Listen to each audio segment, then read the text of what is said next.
Hello, so today I'm reading chapter 14 of Out of Touch, Out of Time, Ray X Female Listener. I hope you enjoy. Chapter 14, Telling Dawn and Gilda.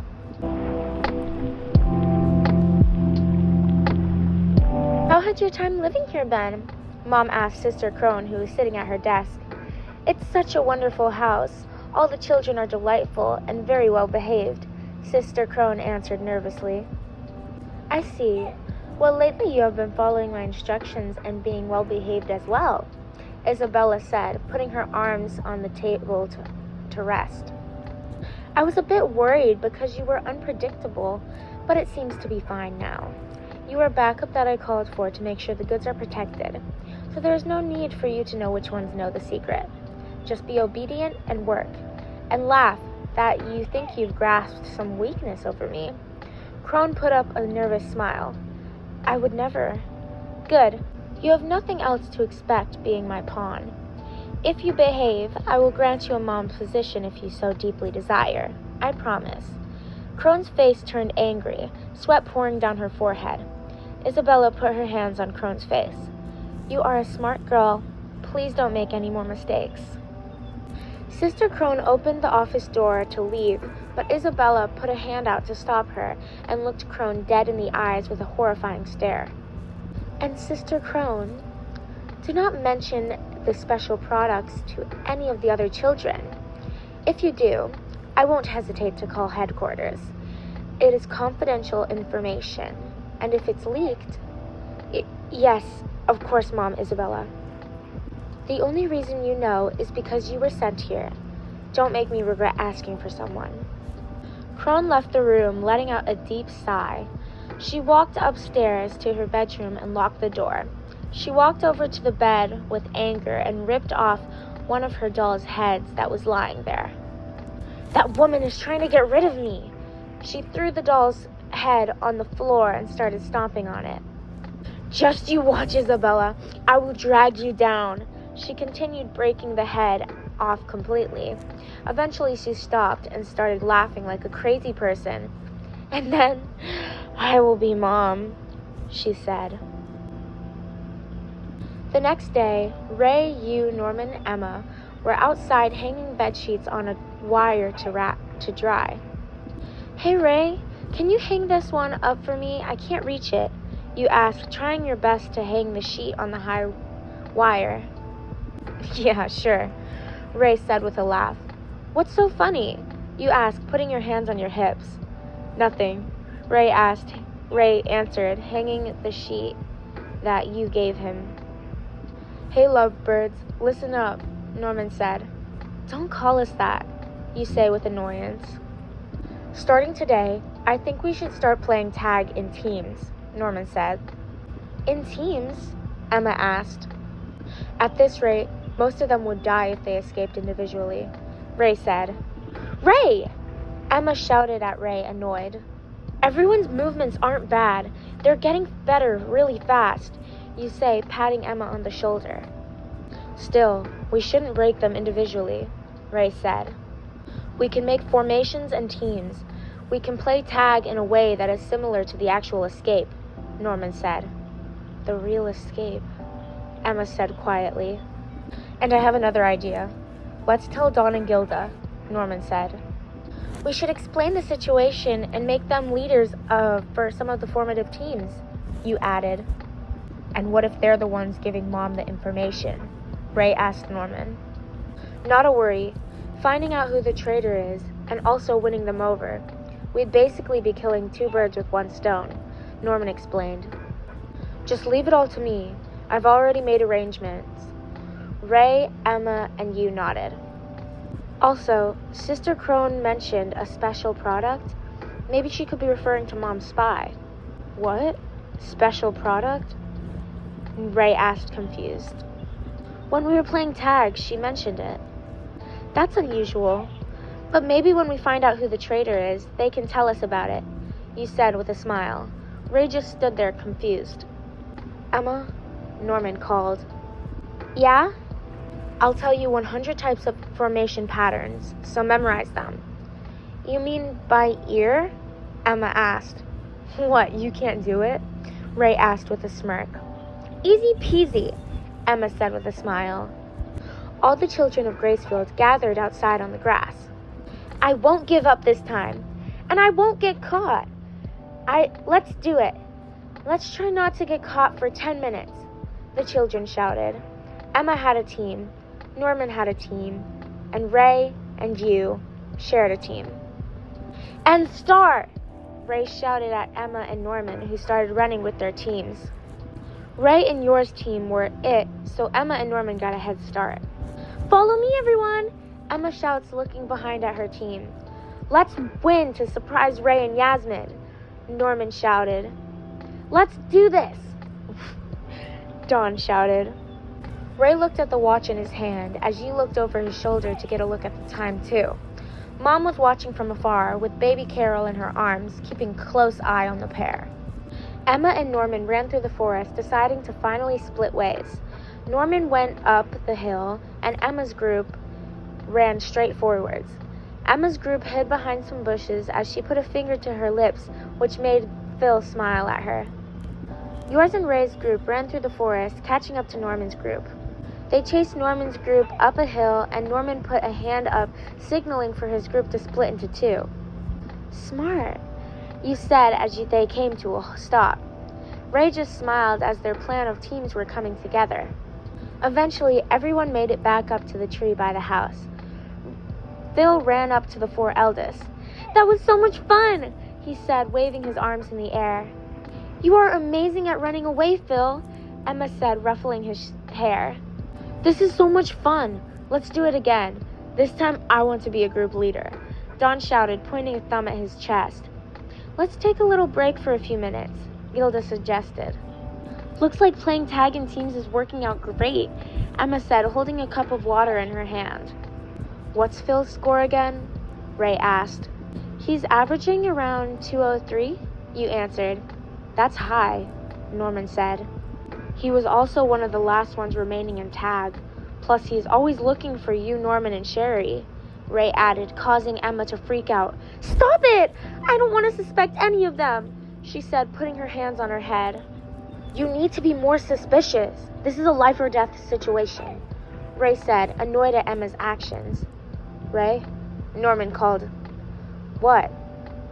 Any progress on how to break the tracking devices? How much more time do you think you'll need? Ray put a hand on his chin. Let's say 10 days? All right then.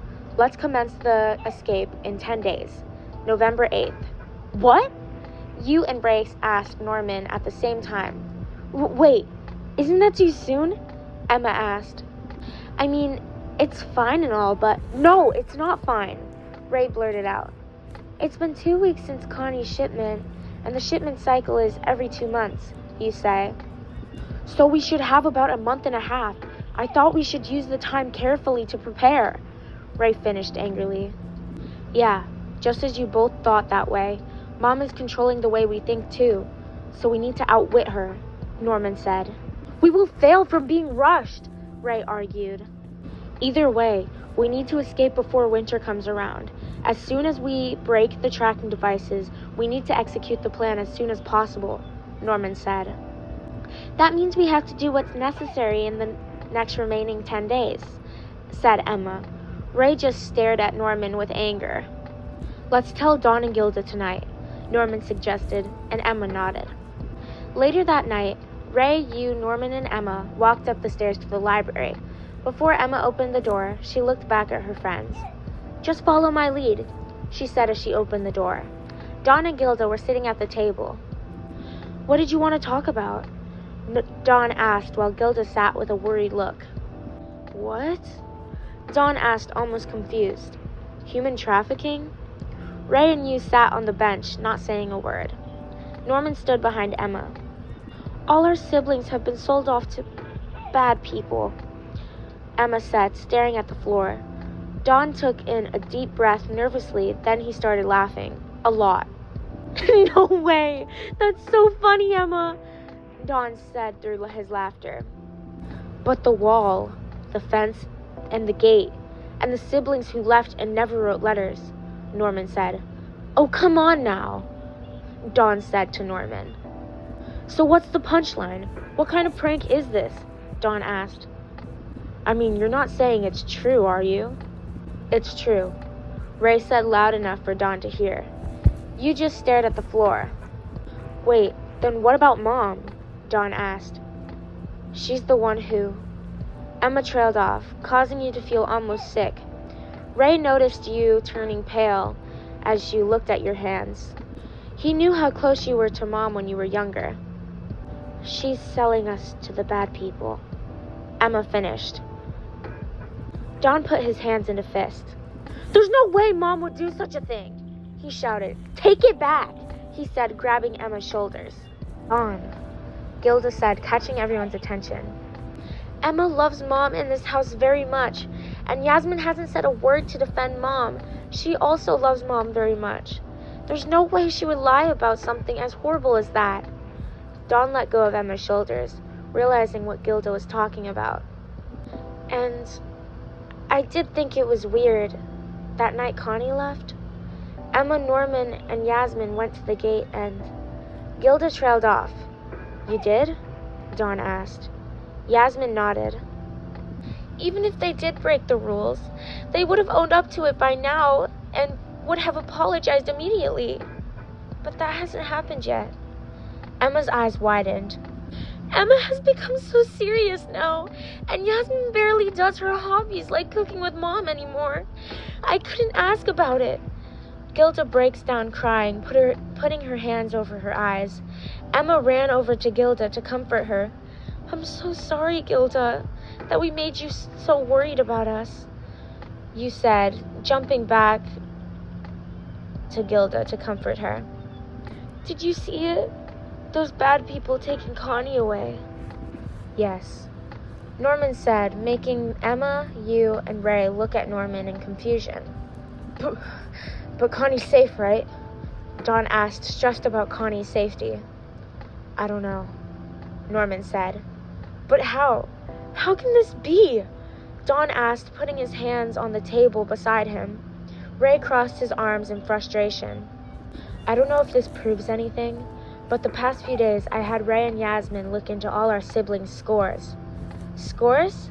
Gilda asked. Norman revealed a piece of paper with all the test results on them.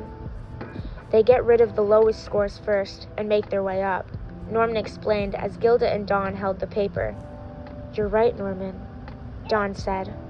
Ray got up from where he was sitting to walk next to you. Let's all escape together and go help Connie and the others, Emma said. Let's all run away together.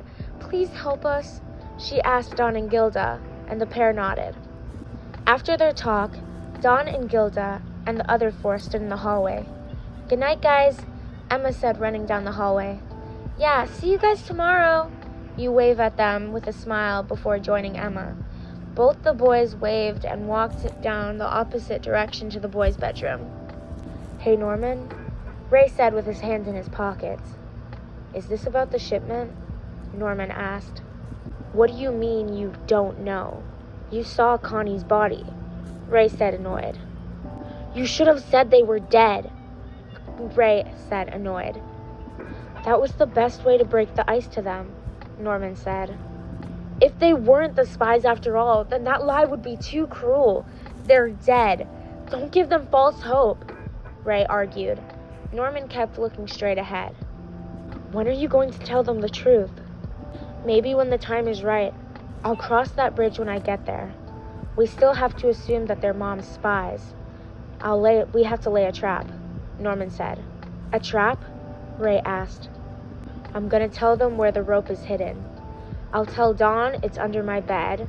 I'll tell Gilda it's in the second floor bathroom ceiling. And at that point, how is Mom going to find out? We'll just have to see. Okay, well, what if the ropes are gone and it turns out neither of them are the Mom's spies? Ray asked. I've already made preparations if that's the case, Norman said. Seems like you're pretty prepared for everything, huh? Ray said. Yeah, I already told you. The key is to outwit Mom, Norman said. Emma, you, and Gilda were sitting on Emma's bed, giggling and chatting. And remember that time when Yasmin was 7 and burnt those cupcakes, but Ray still ate them so she wouldn't feel sad? Emma said, making Gilda and Yasmin laugh. This is nice. It's been a while since we've talked like this, Gilda said, smiling. Weird, right? Even though we're together every day, Emma said. Yeah, you add in. Gilda put a hand on Emma's and yours. Let's keep it this way. We'll be together from now on, right? She asked, making Emma and you smile. Yeah, Emma said. Okay, I hope you enjoyed today's chapter. Have a good day, evening, whatever. I love you guys so much. Goodbye.